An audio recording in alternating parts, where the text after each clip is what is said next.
सोनपुर में भगवान शिव का बेहद सुंदर और खास मंदिर था। दूर दूर से भक्तजन भगवान शिव जी के दर्शन के लिए आते थे। ये मंदिर इतना चमत्कारी था कि यहाँ आने वाले भक्तजन की मनोकामना पूरी हो जाती थी। वहाँ जनवरी महीने में मेला होता था, इसलिए वहाँ का खूब महत्व था। वहाँ जनवरी के मेले में भक्तजनों की खूब भीड़ लगी रहती थी। एक बार की बात है, सोनपुर राज्य में जनवरी का मेला था।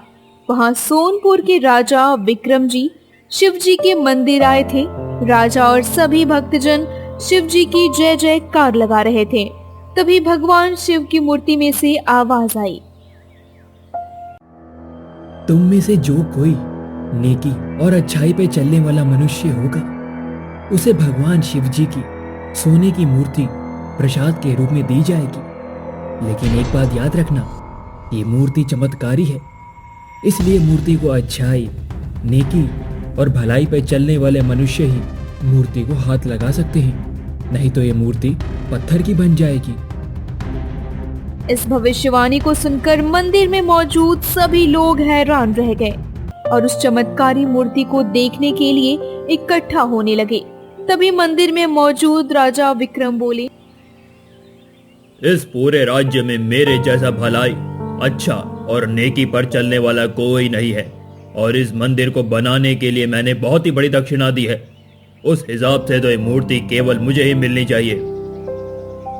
ये कहकर जैसे ही राजा विक्रम ने मूर्ति को हाथ लगाया, तभी वो मूर्ति पत्थर में बदल गया। ये देखकर सभी हैरान रह गए और राजा विक्रम शर्म से मूर्ति छोड़कर चले गए। तभी गांव के मुखिया बोले, मैं पूरे गांव की पंचायत अच्छाई और नेकी पर चलाता हूँ, उस हिसाब से ये मूर्ति केवल मुझे ही मिलनी चाहिए। ये कहकर जैसे ही गांव के मुखिया ने मूर्ति को हाथ लगाया, तभी वो मूर्ति पत्थर में बदल गया। ये देखकर सभी लोग हैरान रह गए और गांव के मुखिया शर्म से मूर्ति छोड़कर चले गए। मुखिया के जाने के बाद सभी भक्तजन एक एक होकर खुद को आजमाने लगे और मूर्ति को हाथ लगाने लगे, लेकिन वो मूर्ति किसी के भी हाथ से सोने की ना रहती और पत्थर में बदल जाती। तभी मंदिर के साधु बोले, कमाल की बात है, हम सब शिव जी की कितनी पूजा करते हैं, लेकिन हम में से कोई शिव जी का सच्चा भक्त नहीं है, और सच्चाई और नेकी पर चलने वाला तो बिल्कुल भी नहीं। हे भगवान, हम तो कितने से वज्जी की पूजा पाठ करते हैं, फिर भी हम भगवान शिव के सच्चे भक्त नहीं। अरे दीदी, मैं तो पूरे सावन का महीना उपवास रखती हूँ और पूरे साल के सोमवार के दिन उपवास रखती हूँ, फिर भी भगवान शिव मुझसे खुश नहीं हुए। हम तो छोड़ो, इस गांव में लगभग सभी ने इस मूर्ति को हाथ लगा लिया था, लेकिन किसी के भी हाथ में मूर्ति सोने की नहीं रही, बल्कि पत्थर की बन जाती है। सभी को पता चल गया था कि उनमें से कोई भी भगवान शिव का सच्चा भक्तजन नहीं है। इसी गांव में सुरेश नामक किसान रहता था।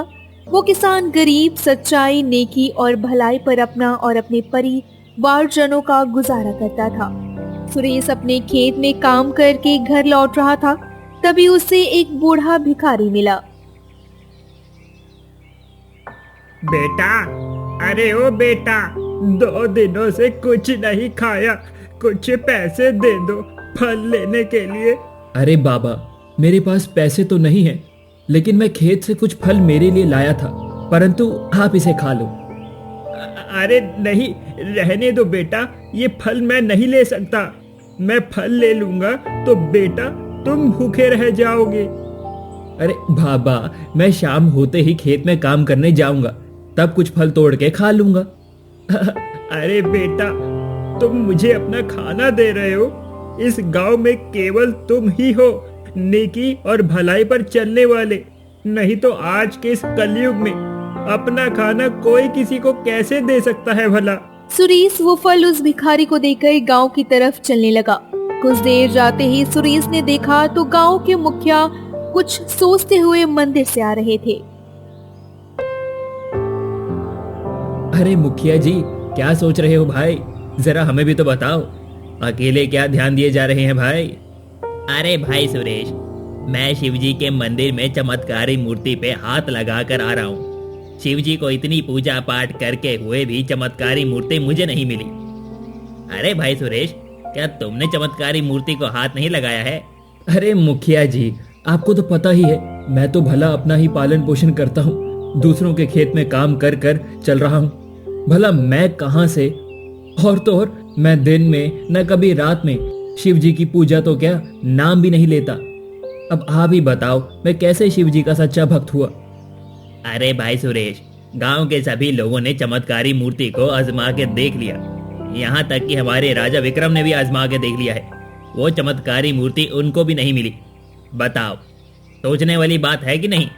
अरे भाई सुरेश, देखो गांव में सभी ने चमत्कारी मूर्ति को छू लिया है, केवल तुम ही हो जो इस चमत्कारी मूर्ति को आजमाने में बाकी हो। सुरेश गहरी सोच में पड़ गया। हाँ मुखिया जी, मैं गांव की तरफ जा रहा हूँ। वो मंदिर पास में पड़ता है, जाते जाते देखता जाऊंगा। क्या पता केवल मेरे भाग्य में ही लिखा हो। सुरेश इतना बोलकर आगे बढ़ने लगा।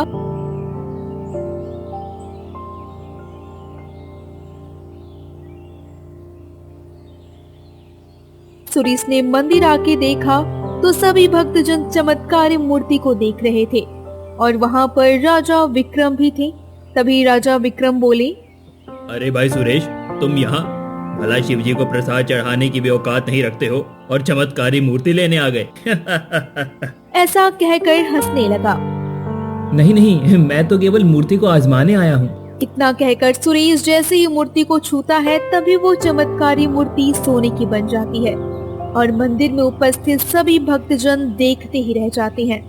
तभी मूर्ति से आवाज आई, हे मनुष्य, मैं तेरी गरीबी, ईमानदारी, भलाई और सच्चाई से प्रसन्न हूँ, परंतु ये बात याद रखना कि इस चमत्कारी मूर्ति को प्राप्त कर तू नेकी, अच्छाई, भलाई और ईमानदारी पर ही चलेगा, नहीं तो ये मूर्ति फिर से पत्थर ही बन जाएगी। केवल इतना ही नहीं, तूने इस चमत्कारी मूर्ति से जितना भी धन दौलत कमाया होगा वो तुरंत चली जाएगी। सुरेश खुशी से झूम उठा। तभी मंदिर के पुजारी बोले, अरे भाई सुरेश, तुम शिव जी के सच्चे भक्त हो। मैंने तो तुम्हें कभी मंदिर में शिव जी की पूजा करते नहीं देखा और तो और ना कभी शिव जी को जल चढ़ाते देखा। फिर भी तुम भी शिव जी के सच्चे भक्तजन कैसे हो भैया? हमें भी बताओ कि तुम कैसे शिव जी की पूजा करते हो जो ये मूर्ति तुम्हें प्राप्त हो गई भैया। तभी सुरेश बोला, आप बिल्कुल सही कह रहे हो, मैंने कभी शिव जी की पूजा नहीं की। मैं तो केवल पूरे दिन दूसरों के खेतों में काम करता हूँ और थोड़ा समय निकालकर जरूरतमंद लोगों की मदद कर देता हूँ। इसके अलावा मैं कोई ऐसा काम नहीं करता जिससे शिव जी मुझे प्रसन्न हो। तो तुम ऐसे लोगों की मदद क्यों करते हो? दूसरों को खुशी देकर मुझे अच्छा लगता है और खुशी मिलती है। ऐसा बोलते ही वह सुरेश वो मूर्ति अपने घर ले गया और ऐसे ही गरीबों की मदद करता रहता। आपको हमारी कहानी पसंद आई हो तो हमारे चैनल को सब्सक्राइब करो ताकि दूसरी कहानी का नोटिफिकेशन तुरंत आपको मिले।